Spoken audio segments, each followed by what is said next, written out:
Okay, I quick had lunch. Now I'm gonna get this side right here in. What I need to do is I have to get this stuff trimmed right away. So I'm going to, I think I can get these two in and those two in. Then I gotta go around and remove the squeeze out of the glue. You want to get it after it's hardened for a while, but not completely hard. Then I'll take my flush trim bit, trim this, and get any remaining down in the corner with the oscillating tool. I gotta flush trim this side as well. Oh, yeah, she's good at going up there.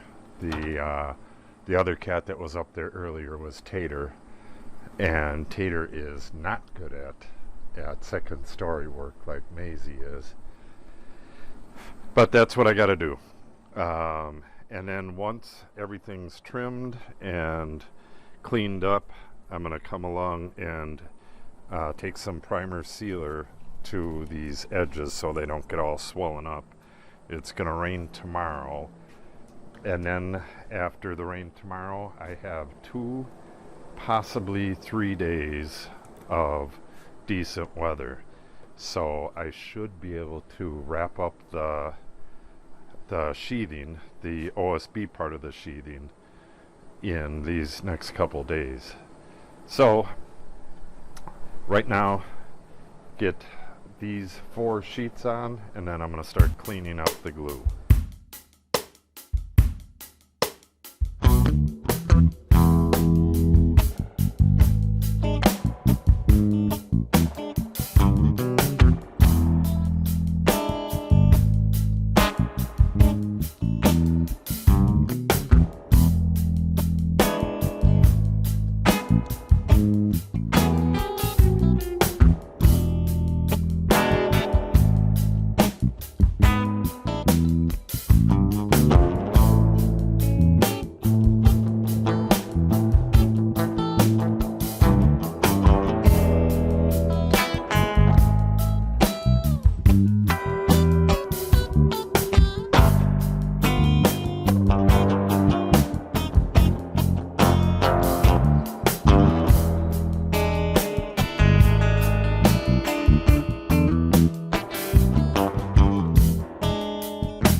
And there you have it, 1 row of sheathing on.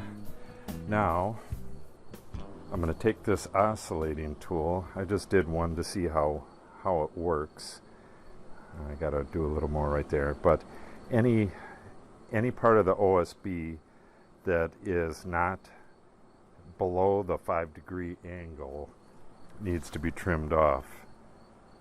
And it's going to vary a little bit. Like here, I won't trim anything off. Here a little bit, here a little bit more. Most of it should be nearly nothing. A little bit right there. So it goes fairly quick. Just run all the way down the line, back window, and then the 5 windows on that side. And I need to take the router with the flush trim bit, and I'm going to trim this opening. I can only go down to here. The bearing's gonna ride on this blocking right here. So I'll go down to here, and then again with the flush trim bit, or not flush trim bit, the oscillating tool, I'll cut the rest of that and square up this corner. These things are worth their weight in gold. This is a great tool. I'm going to use it to cut the scupper holes up there. That'll be pretty interesting. I'm going to make a jig and just plunge this right through this OSB and that OSB, both at the same time, because I'll be getting an angled hole through there that matches the roof there. So I'm going to get this stuff trimmed up, flushed up, and then I'm going to go around and prime all of the exposed, recently cut edges so that this doesn't swell up and get all crappy with the rain tomorrow. Then after tomorrow, I can get back onto this and get the rest of the OSB on. Possibly the styrofoam as well. The styrofoam goes over this, just like that. And then you get the cleating or the furring, however you want to call it. And that is the rain screen. I'll show all that as I come across it. So I'm going to go get the router and start trimming.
Well, that about wraps it up. I have one full course of OSB in. I hit the raw edges with a sander real quick. What that does is it takes all the fringe off of it, and it makes it easier to paint. Then Cindy came along and gave this a coat of some nice quality oil-based primer.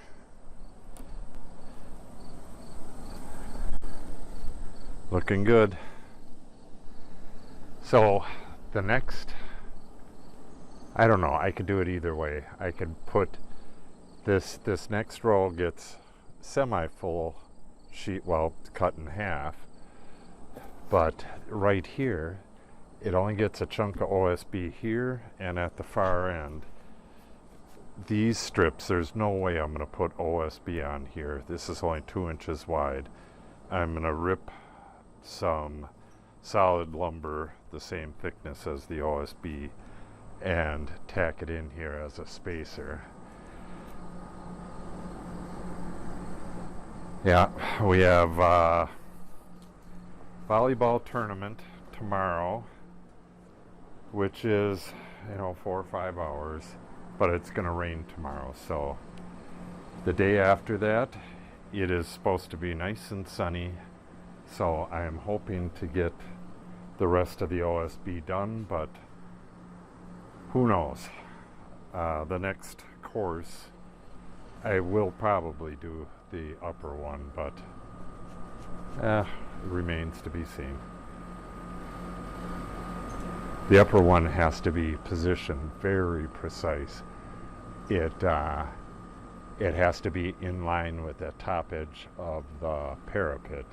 So if I hang that first, I can fill this in with anything. I just have to have an 1/8 inch gap, so I can rip these on the table saw or cut them on the miter saw. The center ones are real easy. That top one really needs to be placed precisely.